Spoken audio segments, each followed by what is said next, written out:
جو ہے مختلف محفلیں جمتی تھیں شعر و شاعری کے اور ناچ گانا اور سارا کچھ ہوا کرتا تھا. اسی طرح وہاں بازار لگتے تھے جہاں پہ خریداری کی جاتی تھی, تو بہت کچھ ہوتا تھا جس میں سے کچھ جائز چیزیں جو ہیں وہ آج بھی ہوتی ہیں, خریداری وغیرہ تو آج بھی وہاں لوگ تبرکات خریدتے ہیں یا کچھ اور, لیکن اس زمانے میں دوسرا ہی ایک ماحول تھا. تو آپ صلی اللہ علیہ وسلم جہاں سے بھی گزرتے تھے وہ ابو لہب جو تھا وہ آپ کے پیچھے پیچھے لگا رہتا تھا, اور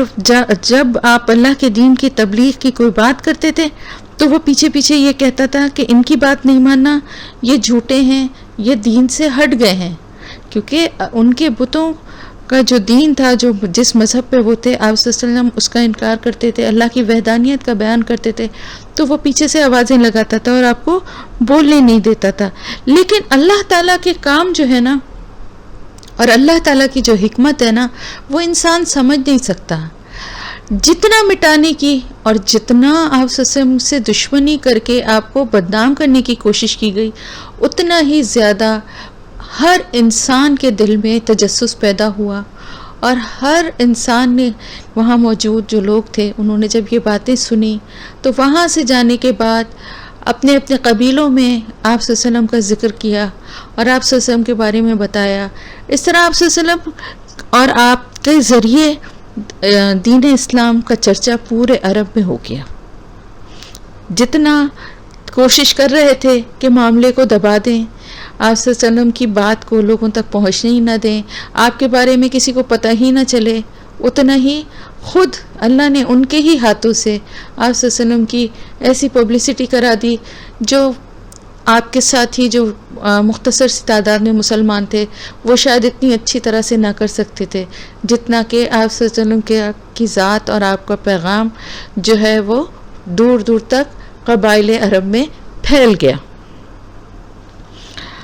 اب جب قریش نے یہ دیکھا کہ بہت تیزی سے آپ صلی اللہ علیہ وسلم کی دعوت جو ہے پھیل رہی ہے, اور جو بھی معاشرے میں جو نیک اور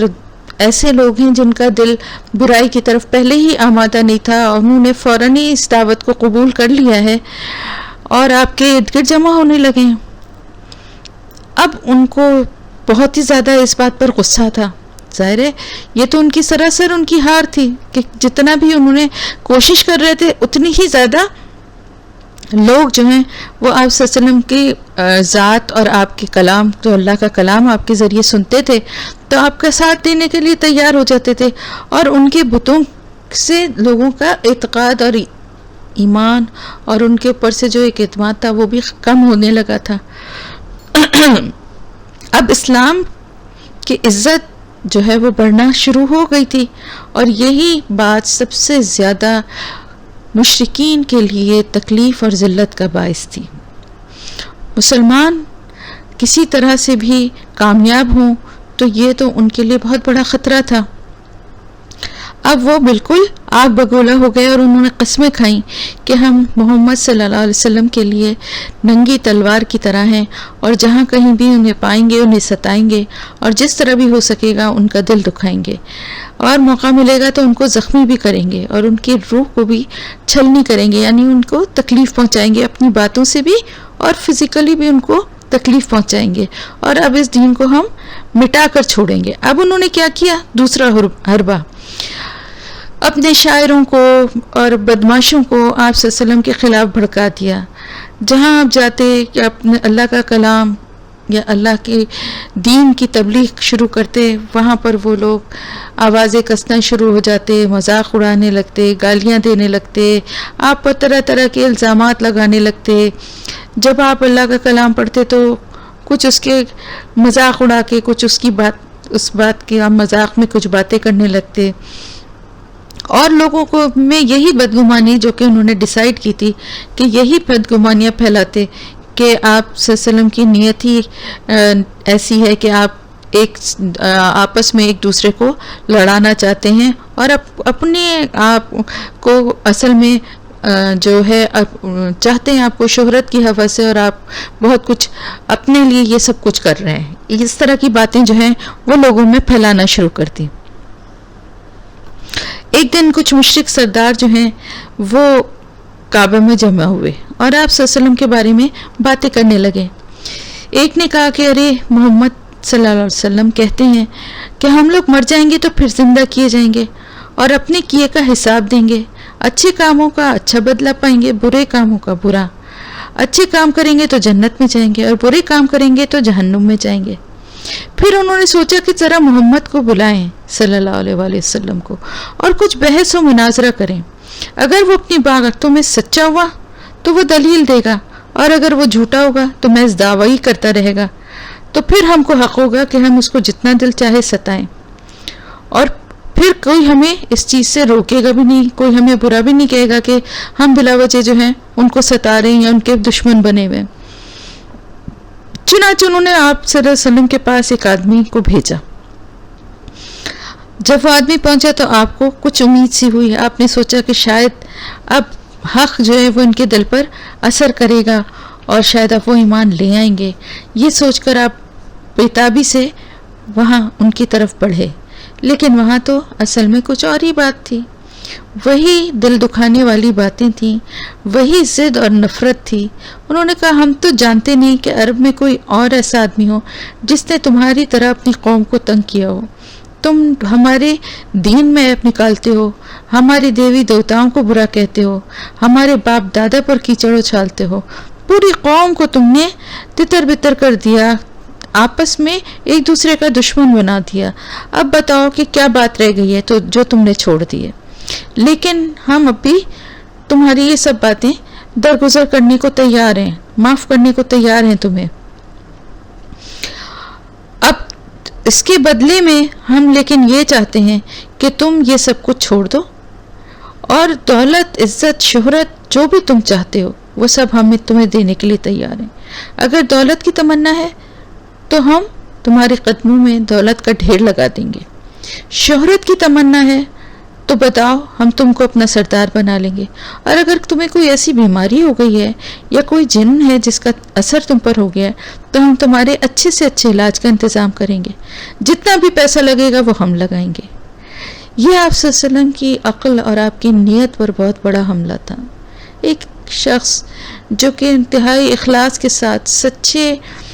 دل کی خیر خواہی کے ساتھ ان لوگوں کے لیے اللہ کے کلام کو، اللہ کی دعوت کو پہنچانے کی کوشش کر رہا تھا،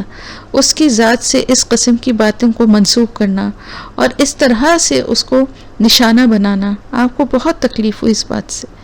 آپ نے فرمایا مجھے اس طرح کی کوئی شکایت نہیں ہے، نہ مجھ کو مال و دولت کی تمنا ہے، نہ مجھے شہرت اور بادشاہت کی ہوس ہے، میں تو اللہ کا رسول ہوں، اس نے مجھے بھیجا ہے تاکہ میں تمہیں اس غفلت کی زندگی سے نکالوں اور بتاؤں کہ برائی کا انجام برا ہے اور نیکی کا انجام نیک ہے، اور تم کو تمہیں اللہ کے قریب پہنچانے والا راستہ دکھانے کے لیے بھیجا۔ اب ان باتوں کا ان پر کیا اثر ہونا تھا ظاہر ہے، وہ تو جاہلیت اور مطلب انہوں نے بلایا ہی اسی لیے تھا، کوئی بات ماننے کے لیے تو وہ تیار تھے ہی نہیں نا، صرف آپ صلی اللہ علیہ وسلم کو مزید اذیت پہنچانا، اور آپ صلی اللہ علیہ وسلم کو مختلف طریقے سے جو ان کا کام یہ تھا کہ آپ کو نعوذ باللہ آپ کو آزماتے تھے طرح طرح سے، کبھی لالچ دے کے، کبھی کوئی اور بات کر کے کہ آپ کسی طرح اپنی اس دعوت سے، اس راستے سے ہٹ جائیں۔ پھر انہوں نے الٹے سیدھے مطالبے شروع کر دیے کہ اگر تم واقعی اللہ کے رسول ہو اور اس نے تم کو ہماری رہنمائی کے لیے بھیجا ہے تو ہمارے مطالبات پورا کرو، پھر ہمیں یقین آئے گا کہ تم سچے ہو اور اس وقت ہم تمہاری بات مانیں گے۔ ابھی ہم نے جو پڑھ رہے ہیں نا سورہ الانعام، آپ دیکھیں نا اس میں یہی جو مکی صورت ہے، اور میں آپ کو بتا رہی تھی نا کہ آخری دور کی، اور اس میں جو یہ ساری باتیں ہیں کہ ان کے جو مطالبات کے بارے میں اللہ تعالیٰ نے کہا نا کہ وہ اللہ کے رسول سے جو مطالبے کرتے ہیں، تو اب انہوں نے کہا کہ یا تو تم اپنے رب سے کہو کہ ہمارے لیے ایک چشمہ روا کر دے، اور چشمہ بھی ایسا ہو کہ زمزم سے بھی زیادہ میٹھا ہو، اور ایسا ہو کہ جیسے شام میں، عراق میں نہریں بہتی ہیں اس طرح یہاں بھی بہنے لگیں۔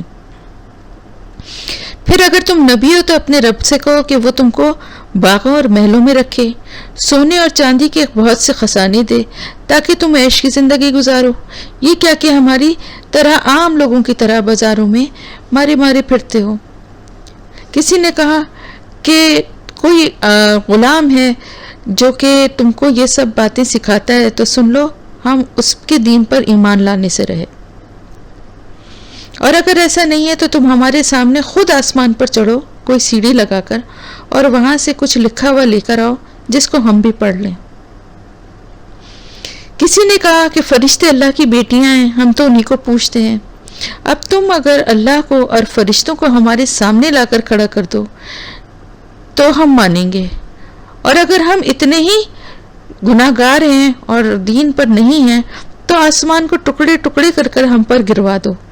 تو ہم ایمان لے آئیں گے۔ ذرا ہم بھی تو دیکھیں کہ کیسی سزا اور کیسا عذاب ہے جس کی تم ہمیں دھمکیاں دیتے ہو۔ استغفر اللہ۔ آپ دیکھیں، ذرا ڈٹائی دیکھیں، نہ صرف یہ کہ ایمان نہیں لانا تھا بلکہ کس طرح کی باتیں کر رہے تھے کہ ہمارے اوپر عذاب لے آؤ یا ہمارے اوپر آسمان کے ٹکڑے ٹوٹ کر گر جائیں، جیسا کہ پچھلی قوموں کے ساتھ عذاب اس طرح کے بھی آئے تھے نا۔ اور اسی کے ساتھ آپ صلی اللہ علیہ وسلم سے یہ مطالبہ کہ تم آپ صلی اللہ علیہ وسلم سیڑھی لگا کر آسمان پہ چڑھ جائیں اور وہاں سے اللہ کی طرف سے ڈائریکٹلی لکھی ہوئی اللہ سے کے پاس سے کتاب لے کر آئیں تو ہم مانیں گے کہ یہ اللہ کی کتاب ہے۔ ہم اس وحی کو نہیں مانیں گے جو آپ پہ نازل ہو رہی۔ آپ صلی اللہ علیہ وآلہ وسلم نے فرمایا کہ پاک ہے میرا رب، میں ایک پیغمبر کے سوا اور کچھ نہیں ہوں۔ اللہ تعالیٰ نے فرمایا کہ بابرکت ہے وہ ذات جو اگر چاہے تو تمہیں اس سے بھی اچھی چیزیں دے دے، چاہے تو ایسے باغات دے دے جن کے نیچے نہریں رواں ہوں، اور چاہے تو بہت سے محل دے دے، اور یہ سب کچھ ملے گا انشاءاللہ تعالیٰ ایمان والوں کو جنت میں جب وہ جائیں گے تو۔ لیکن دنیا میں ایسے مطالبات کرنے والوں کے لیے کچھ بھی نہیں ہے، کیونکہ اللہ تعالیٰ کسی کے مطالبات پہ کوئی معجزہ نہیں دکھاتا۔ معجزات اللہ کی حکمت سے، جہاں اللہ ضرورت سمجھتا ہے وہاں پر معجزات ہوتے ہیں، لیکن معجزات جو ہے نا اس کے ساتھ پھر ایمان کا جو ہے نا وہ بہت اور بھی زیادہ تعلق گہرا ہو جاتا ہے۔ معجزات کا مطالبہ کرنے والی قومیں اگر ان معجزات کو دیکھنے کے بعد بھی ایمان نہ لائیں تو پھر اب عذاب آ کے رہتا ہے، اور یہ تو ایسی نادان قوم تھی جو خود ہی اپنے ہاتھوں سے عذاب کو مانگ رہی تھی، اور آپ صلی اللہ علیہ وسلم جانتے تھے کہ یہ جو ہے اس طرح کے مطالبے یہ صرف اسی لیے کرتے ہیں کہ ان کو ایمان نہیں لانا، اور اللہ تعالیٰ نے کیونکہ قرآن کی آیات میں بیان بھی کر دیا تھا کہ ان کے سامنے اگر فرشتے بھی آ جائیں، مردے بھی ان سے باتیں کرنے لگیں تو بھی یہ ایمان لانے والے نہیں، اس لیے کہ جس کو ایمان لانا ہے وہ تو ہر طرف اللہ تعالیٰ کی قدرت کی نشانیاں دیکھ کے اور اللہ کے کلام کو سن کے خود بخود اس کا دل جو ہے نا وہ ایمان کی طرف مائل ہو جائے گا، اور جس کے دل میں سختی ہے اور جو ایمان لانا ہی نہیں چاہتا وہ پھر کسی بھی بات سے نہیں لائے گا، معجزات دیکھ کے بھی نہیں لائے گا۔ اب ان کا طریقہ کار یہی رہ گیا تھا کہ ہر وقت ہنسی مذاق بنائیں آپ صلی اللہ علیہ وسلم کا، مسلمانوں کو بددل کریں، طرح طرح سے ان کی ہر بات کو جھٹلائیں، اور ظاہر ہے آپ صلی اللہ علیہ وسلم کی تکذیب کرنا مسلمانوں کے لیے بہت ہی زیادہ تکلیف کا باعث تھی، تو اس طرح سے آپ صلی اللہ علیہ وسلم کے اوپر کبھی تہمتیں لگاتے تھے، کبھی آپ کو بیہودہ کچھ الفاظ کہتے تھے، کبھی آپ کو جھٹلاتے تھے، جس سے آپ صلی اللہ علیہ وسلم کو تو تکلیف ہوتی ہی تھی لیکن مسلمانوں کو اور زیادہ تکلیف ہوتی تھی، کیونکہ آپ سے محبت جو ہے نا، اللہ کے بعد رسول سے محبت جو ہے نا وہ دین کا بہت بنیادی حصہ ہے۔ اور کبھی وہ آپ کو پاگل کہتے تھے، جیسا کہ قرآن پاک میں اللہ تعالیٰ نے ارشاد فرمایا ہے کہ ان کفار نے کہا کہ اے وہ شخص جس پر قرآن نازل ہوا وہ تو یقیناً پاگل ہے۔ پھر بہت ساری جگہوں پہ قرآن میں اس طرح کی آیات ملتی ہیں جن میں اللہ تعالیٰ نے ان لوگوں کے جس طرح سے آپ صلی اللہ علیہ وسلم کے لیے جو باتیں کہی تھیں ان کا ذکر کیا ہے۔ اسی طرح ایک جگہ ذکر ہے کہ جب کفار اس قرآن کو سنتے ہیں تو آپ کو ایسی نگاہوں سے دیکھتے ہیں کہ گویا آپ کے قدم اکھاڑ دیں گے، اور کہتے ہیں کہ یہ تو یقیناً پاگل ہے۔ تو مطلب اس طرح کی باتیں کرتے تھے جس سے مذاق اور اس میں دین کی باتوں کو اڑاتے تھے، اور آپ صلی اللہ علیہ وسلم کو تکلیف پہنچانے کا، مسلمانوں کو تکلیف پہنچانے کا کوئی موقع ہاتھ سے جانے نہیں دیتے تھے۔ دوسری طرف ساتھ ساتھ یہ کرتے تھے کہ آپ کی جو تعلیمات تھیں ان میں شکوک و شبہات پیدا کرتے تھے، جھوٹا پروپیگنڈا کرتے تھے۔ آپ صلی اللہ علیہ وسلم جو اللہ کی دین کی جو تبلیغ کرتے تھے، اس آیات سے لے کر آپ کی ذات تک کو ہر طرح کے اعتراضات کا نشانہ بناتے تھے، اور لوگوں کو گمراہ کرنے کے لیے الٹی سیدھی باتیں آپ سے منسوخ کر کے کہا کرتے تھے۔ کبھی کہتے تھے کہ یہ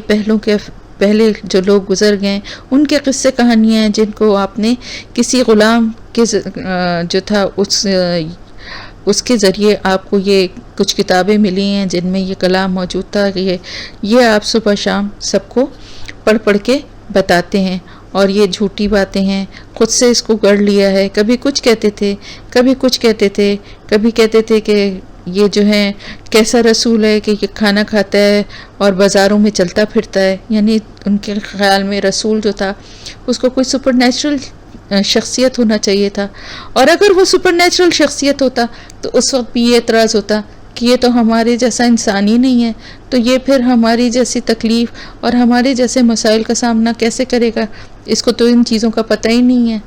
تو کسی صورت میں بھی میں کہہ رہی ہوں نا کہ جن کو ایمان نہیں لانا ہوتا، جن کو بات نہیں ماننی ہوتی، وہ کوئی نہ کوئی اپنی تسلی کے لیے کچھ نہ کچھ یا تو سچ یا جھوٹ ملا کے گڑھ کے کچھ نہ کچھ بات بنا ہی لیتے ہیں۔ پھر کیا کرتے تھے، اپنے جو قصے کہانیاں اور جو اپنے واقعات تھے، اپنے آباء و اجداد کے جو وہ تھے، وہ اس کے مقابلے میں، قرآن کے مقابلے میں ان واقعات کو اور ان قصوں کو بیان کرتے تھے اور لوگوں کو اس میں الجھا دیتے تھے اور اس کا مقابلہ اس سے کرتے تھے۔ چنانچہ نضر بن حارث کا واقعہ ہے کہ اس نے ایک بار قریش سے کہا کہ قریش کے لوگوں، خدا کی قسم تم پر ایسی کیا افتاد آن پڑی ہے کہ تم لوگ اب تک اس کا کوئی توڑ نہیں لا سکے؟ محمد تم میں جوان تھے تو تمہارے سب سے پسندیدہ آدمی تھے، سب سے زیادہ سچے اور سب سے بڑھ کر امانت دار تھے۔ اب جبکہ ان کی کن پٹیوں پر سفیدی دکھائی دینے لگی ہے، یعنی وہ ادھیڑ عمر کے ہو چلے ہیں، اور تمہارے پاس کچھ ایسی باتیں لے کر آئے ہیں تو تم کہتے ہو کہ وہ جادوگر ہیں۔ نہیں، بخدا وہ جادوگر نہیں، ہم نے جادوگر دیکھے ہیں، ان کی جھاڑ پھونک اور گرہ بندی بھی دیکھی ہے۔ تم لوگ کہتے ہو وہ کاہن ہیں، نہیں، بخدا وہ کاہن بھی نہیں، ہم نے کاہن بھی دیکھے ہیں، ان کی الٹی سیدھی حرکتیں بھی دیکھی ہیں اور ان کی فقرہ بندیاں بھی سنی ہیں۔ تم لوگ کہتے ہو وہ شاعر ہیں، نہیں، بخدا وہ شاعر بھی نہیں، ہم نے شعر بھی سنے ہیں اور اس کے سارے اصناف، حجز، رجز وغیرہ سب سنے ہیں۔ تم لوگ کہتے ہو وہ پاگل ہیں، نہیں، بخدا وہ پاگل بھی نہیں ہے، ہم نے پاگل پن بھی دیکھا ہے، نہ اس طرح کی ان کو گھٹن ہے، نہ وہ ویسی بہکی بہکی باتیں کرتے ہیں، نہ ویسی فریب کارانہ گفتگو کرتے ہیں۔ قریش کے لوگوں سوچو، خدا کی قسم سوچو کہ تم پر کیسی آفت آ پڑی ہے۔ اس کے بعد نصر بن حارث ہیرا گیا، وہاں بادشاہوں کے واقعات اور رستم اور اسفندیار کے قصے سیکھے، پھر واپس آیا، اور جب رسول اللہ صلی اللہ علیہ وسلم کسی جگہ بیٹھ کر اللہ کی باتیں کرتے اور اس کی گرفت سے لوگوں کو ڈراتے تو آپ کے بعد یہ شخص وہاں پہنچ جاتا اور کہتا کہ بخدا محمد صلی اللہ علیہ وسلم کی باتیں مجھ سے بہتر نہیں ہیں۔ اس کے بعد وہ ایران اور کے بادشاہوں کے اور رستم اور اسفندیار کے قصے سناتا اور پھر کہتا کہ سنو اور بتاؤ کہ کیا محمد کی بات مجھ سے بہتر ہے؟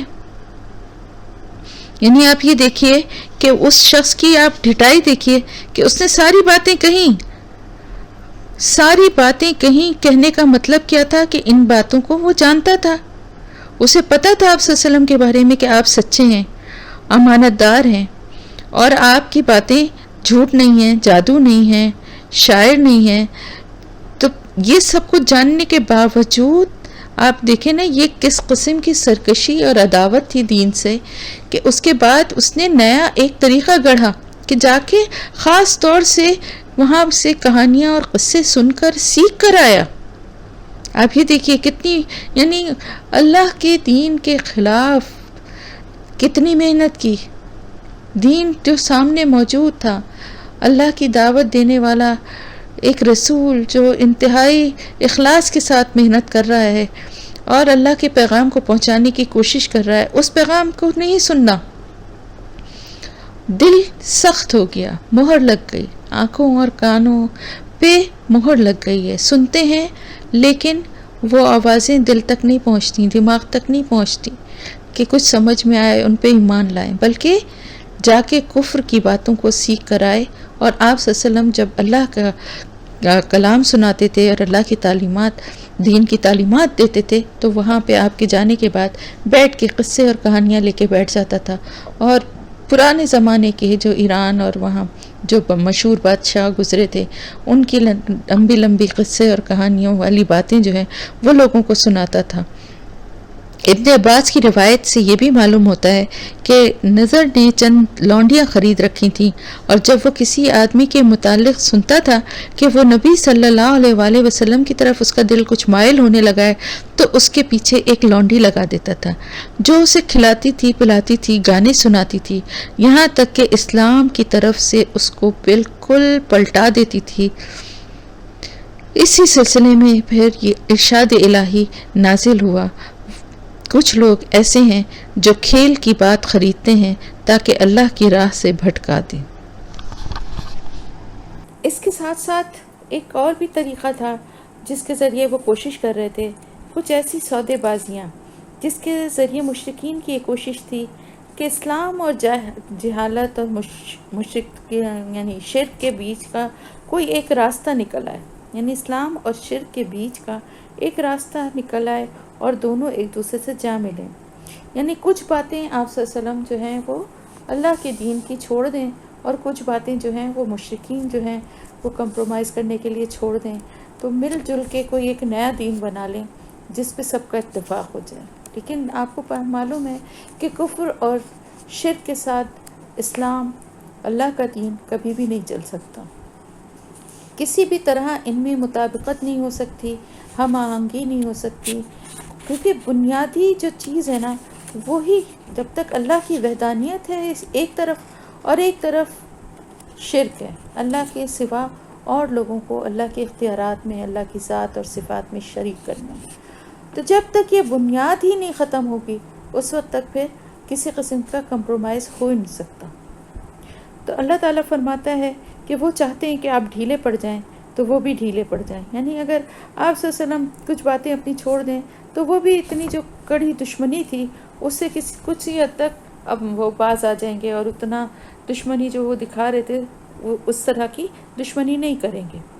اسی سلسلے میں ابن اسحاق کا بیان ہے کہ رسول اللہ صلی اللہ علیہ وآلہ وسلم خانہ کعبہ کا طواف کر رہے تھے کہ اسود بن مطلب بن اسد، ولید بن مغیرہ،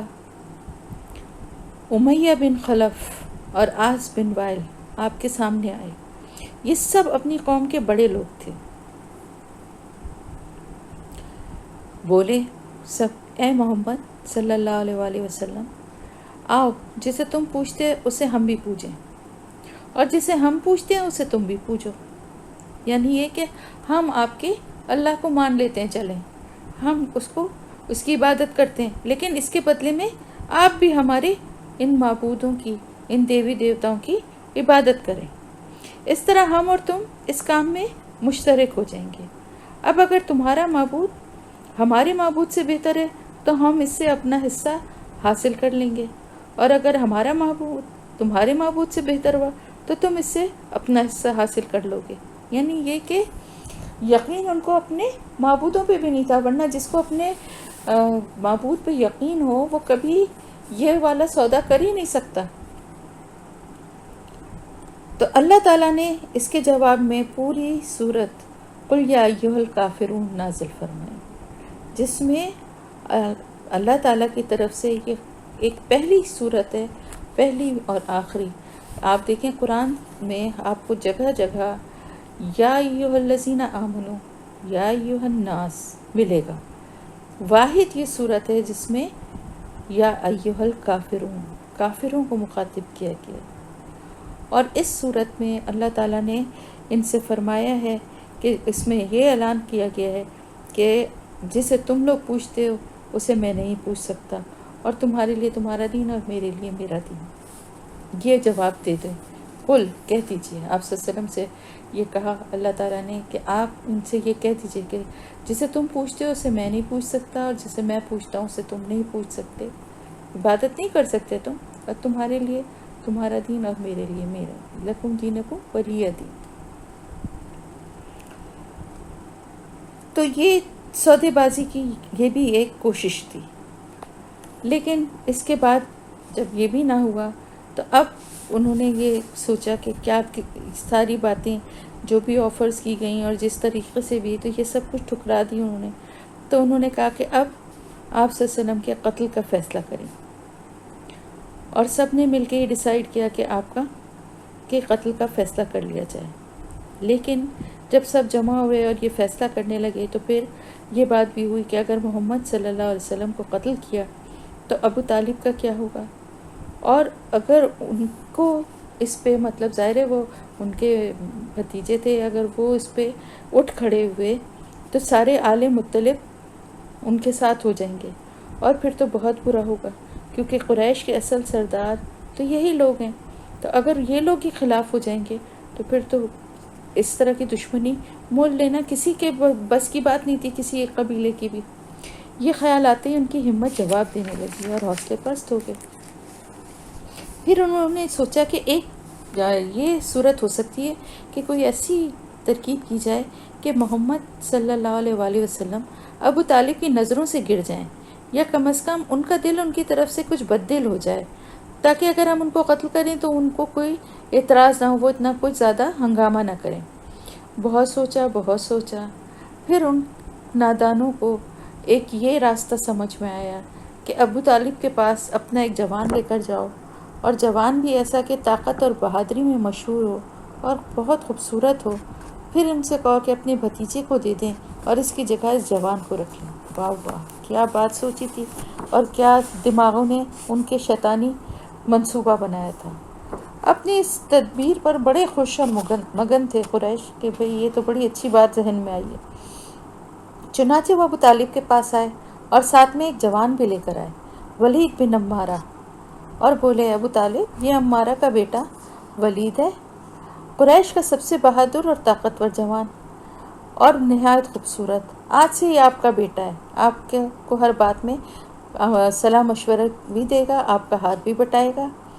آپ اس کو اپنے پاس رکھیے، اس کے بدلے اپنے بھتیجے کو ہمیں دے دیجیے، ہم جانے پھر ہم اس کے ساتھ جو کچھ بھی کریں۔ اس نے ایک نیا فتنہ اٹھا رکھا ہے اور ساری قوم جو اس کی وجہ سے منتشر ہو رہی ہے، اور اب آپ کو اس کے بدلے میں ہم اتنا اچھا ایک آدمی بھی دے رہے ہیں۔ ابو طالب تو ہکا بکا رہ گئے، ظاہر ہے اتنے سمجھدار لوگ اور اس قدر عجیب و غریب اور عقل سے ہٹی ہوئی بات، ظاہر ہے ان کا خون، ان کا بھتیجا، اس کی جگہ کوئی دوسرا جوان کیسے لے سکتا ہے جس کو پالا، ساتھ رہا بچپن سے، جس کو جانتے ہیں۔ کچھ دیر تک تو وہ حیران رہے اور ان کی شکلیں دیکھتے رہے، پھر کہا کہ تمہیں کیا ہو گیا ہے عقل کے مارو، تم کس طرح کا سودا کر رہے ہو؟ تمہارا بیٹا تو میں اپنے پاس رکھوں اور اس کو پالوں پوسوں اور اپنے جگر کا ٹکڑا تمہیں دے دوں کہ تم اس کی تکہ بوٹی کر دو، مار دو اس کو؟ خدا کی قسم یہ تو قیامت تک نہ ہوگا۔ عدی کا بیٹا بولا، یہ بھی قریش کے سرداروں میں تھا، کہ خدا کی قسم ابو طالب، قوم نے آپ کے ساتھ بہت انصاف کیا اور بہت کوشش کی ہے کہ ناگواری کی کوئی بات نہ ہو، لیکن میں دیکھ رہا ہوں کہ آپ تو کوئی بات مانتے ہی نہیں ہیں ہماری۔ ابو طالب نے کہا، بخدا میرے ساتھ ذرا بھی انصاف نہیں کیا گیا ہے۔ اب یہ تم لوگوں نے کس طرح کا فیصلہ کر لیا ہے؟ تم لوگوں کو میرے خلاف بھڑکاتے ہو، اگر بھڑکانا چاہتے ہو تو جاؤ، جو جی میں آئے وہ کرو، لیکن میں ذرا سی بھی ناانصافی نہیں کروں گا، نہ اپنے بھتیجے کے ساتھ نہ کسی اور کے ساتھ۔ انہوں نے کہا کہ ہم بھی ناانصافی نہیں کر رہے، نہ آپ کے ساتھ نہ آپ کے بھتیجے کے ساتھ۔ ہم نے آپ کو بھی بہت دفعہ سمجھایا، آپ کے بھتیجے کو بھی سمجھایا کہ آپ اسے روکیں، لیکن آپ روکتے نہیں ہیں۔ تو اب اگر اس نے دیوی دیوتاؤں کا نام لیا یا ہمارے بزرگوں کو کچھ کہا تو ہم برداشت نہیں کریں گے۔ آپ یا تو اس کو سمجھائیں اور اس کو سمجھا بجھا کے اس کو چپ کرائیں، ورنہ ہم جنگ کریں گے، اس سے بھی اور آپ سے بھی، اور ہر اس شخص سے کریں گے جو آپ دونوں کا ساتھ دے۔ یہ کہہ کر وہ لوگ تو چلے گئے۔ اب معاملہ بہت سخت تھا اور نازک بھی تھا۔ اب ابو طالب کو بہت رنج ہوا،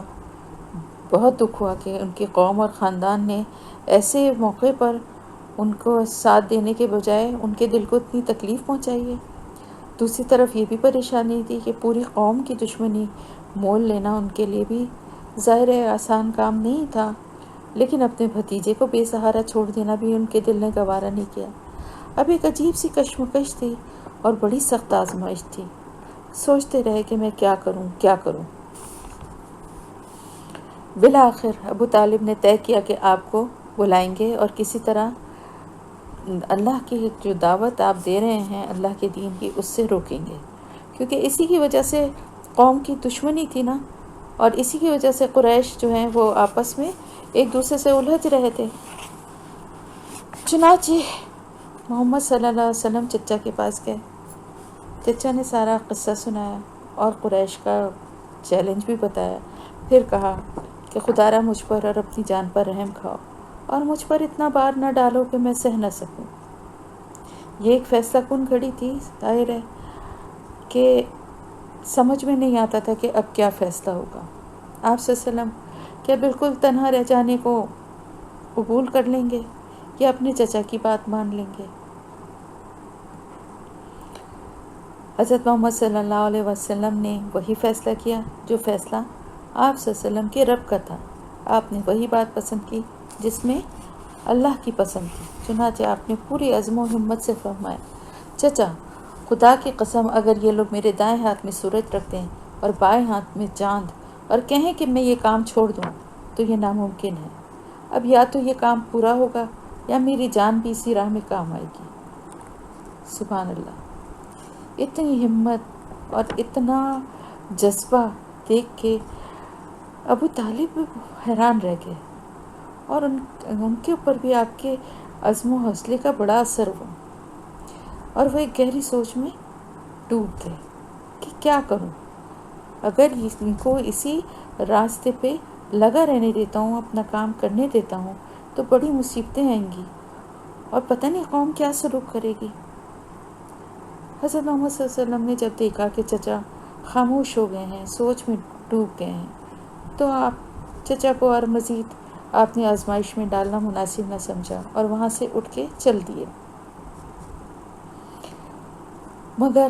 دل پہ قابو نہ رہا، آنکھوں سے آنسو بہنے لگے اور سمجھ میں نہ آ رہا تھا کہ اب آگے کیا ہوگا۔ اب تو چچا نے بھی ساتھ چھوڑ دیا ہے، جن کا ظاہر بہرحال ایک بہت بڑا سہارا تھا، ہمیشہ انہوں نے اپنے سینے سے لگا کر رکھا تھا، لیکن آج اتنی مصیبتوں کے وقت پہ انہوں نے ساتھ چھوڑ دیا۔ لیکن ابھی آپ صلی اللہ علیہ وسلم کچھ ہی دور گئے تھے کہ چچا نے آواز دی اور کہا، بھتیجے ذرا سننا۔ چنانچہ آپ پھر چچا کے پاس گئے۔ چچا نے کہا، بھتیجے جاؤ اور جو دل چاہے کہو، جب تک جان میں جان ہے میں تمہارے ساتھ ہوں۔ جب آپ نے یہ باتیں چچا کی زبان سے سنی تو آپ کا چہرہ مبارک خوشی سے چمکنے لگا اور آپ کے دل میں ایک نیا حوصلہ، ایک نیا ولولہ پیدا ہو گیا۔ اب مشرکین چاہے دشمنی دکھائیں یا آپ کو دیکھ کے تیوری چڑھائیں یا کسی بھی طرح آپ کو نقصان پہنچائیں، آپ صلی اللہ علیہ وسلم نے اس راہ میں اپنی جان کو لڑنے کا، آزمانے کا ارادہ کر لیا، اور آپ نے کا جو عزم تھا کہ آپ اس کفر و جہالت کی تاریک دنیا میں اللہ کے دین کو پھیلائیں گے، یہ آپ کا عزم اور آپ کا حوصلہ اور زیادہ مضبوط ہو گیا۔ اب چچا نے کھلم کھلا بھتیجے کی مدد کے لیے اعلان کر دیا اور باقی خاندان کو بھی اس کے لیے تیار رہنے کا فیصلہ کر لیا۔ چنانچہ انہوں نے سب کو جمع کیا، اپنے پورے خاندان کو، اور کہا کہ بھائیوں، سب محمد صلی اللہ علیہ وسلم کے پیچھے پڑ گئے اور اس کی جان لینے پر تل گئے، تو میں چاہتا ہوں کہ ان کی یہ کوشش کبھی پوری نہ ہو اور ہم سب مل کر آپ صلی اللہ علیہ وسلم کا ساتھ دیں۔ یہ سن کر سب نے ابو طالب کی ہمت بڑھائی اور مدد کا وعدہ کیا۔ بس ایک ابو لہب تھا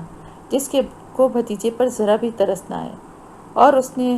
آپ کی دشمنی کا جس طرح سے ارادہ کیا ہوا تھا اس پر اسی طرح قائم رہا اور اعلان کر دیا کہ میرا اب بنو ہاشم سے کوئی واسطہ نہیں ہے، میں قریش کے ساتھ ہوں اور انہی کے ساتھ ان میں ہی مل کر کام کروں گا۔ تو اب کیا ہوا کہ ایک طرف قریش پورے زور و شور سے آپ کی مخالفت پر تل گئے، اور آپ کی دعوت کو ناکام بنانے کے لیے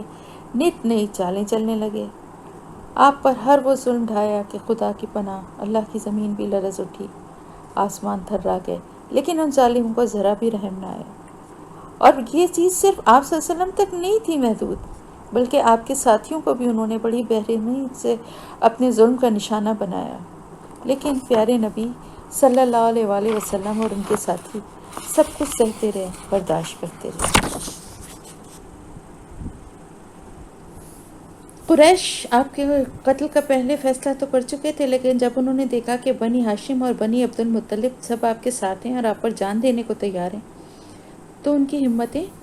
پست ہو گئیں، حوصلے ٹوٹ گئے۔ انہوں نے یہ ناپاک ارادہ دل سے نکال دیا، لیکن آپ صلی اللہ علیہ وسلم پر اور آپ کے ساتھیوں پر طنز کرنا، آپ پہ پھپتیاں کسنا، جملے آپ کی طنزیہ جملے اور اس طرح کے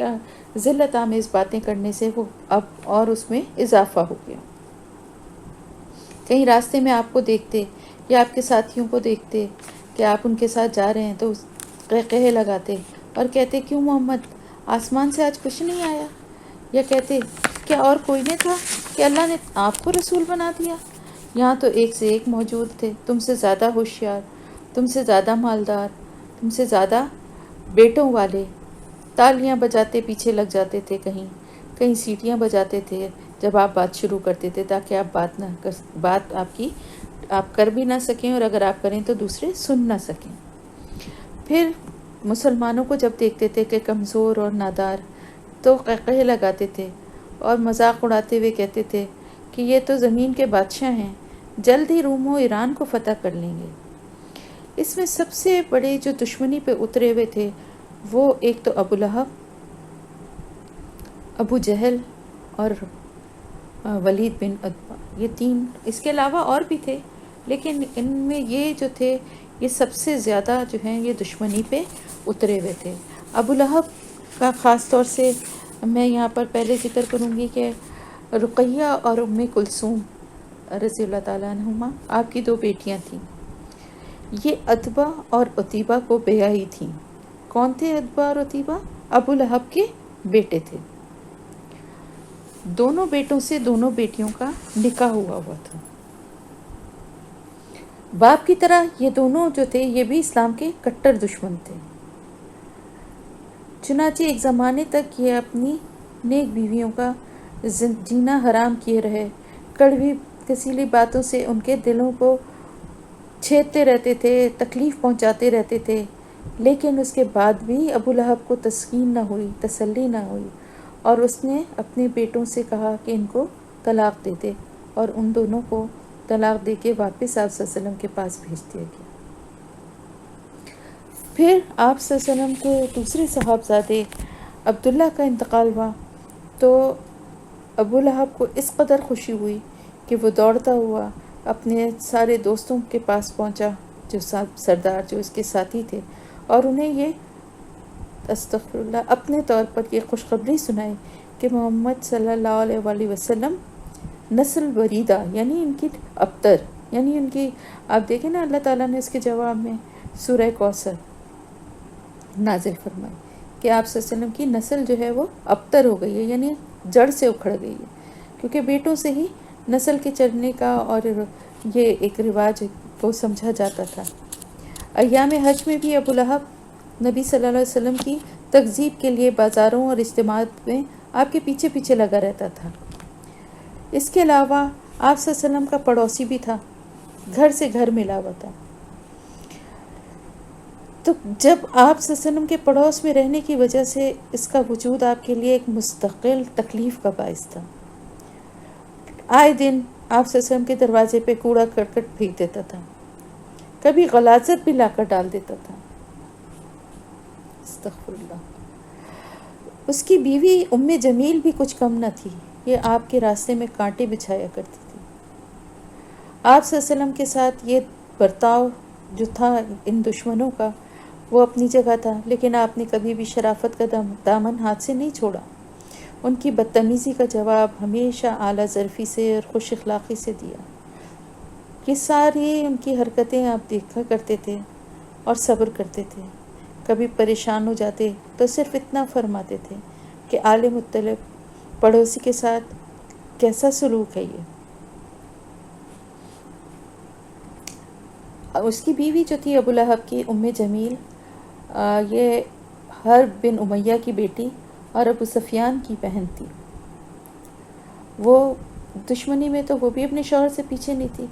اور جیسا کہ میں نے بتایا کہ آپ صلی اللہ علیہ وسلم کے راستے پر اور آپ کے دروازے پر رات کو کانٹے ڈال دیا کرتی تھی، اور بہت بد زبان بھی تھی اور فساد پھیلانے والی. چنانچہ آپ صلی اللہ علیہ وسلم کے خلاف بد زبانی کرنا، لمبی چوڑی جھوٹی باتیں آپ سے منسوب کر کے پھیلانا،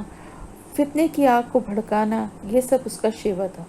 اسی لیے قرآن نے اس کو حمالۃ الحطب، لکڑی ڈھونے والی کا لقب عطا کیا. جب اسے معلوم ہوا کہ اس کی اور اس کے شوہر کی مذمت میں قرآن میں ایک صورت نازل ہوئی ہے، تبت یدا ابی لہب وتب، اسی کے انہی دونوں میاں بیوی کے اس رویے کے اوپر نازل ہوئی، تو آپ صلی اللہ علیہ وسلم کو تلاش کرتی ہوئی آئی. آپ خانہ کعبہ کے پاس مسجد حرام میں تشریف فرما تھے. ابو بکر صدیق رضی اللہ تعالیٰ عنہ بھی ہمراہ تھے. یہ مٹھی بھر پتھر لیے ہوئے تھی. سامنے جا کے کھڑی ہوئی تو اللہ نے اس کی نگاہ پکڑ لی، اور وہ آپ صلی اللہ علیہ وآلہ وسلم کو نہ دیکھ سکی، صرف حضرت ابو بکر صدیق رضی اللہ تعالیٰ عنہ کو دیکھ رہی تھی.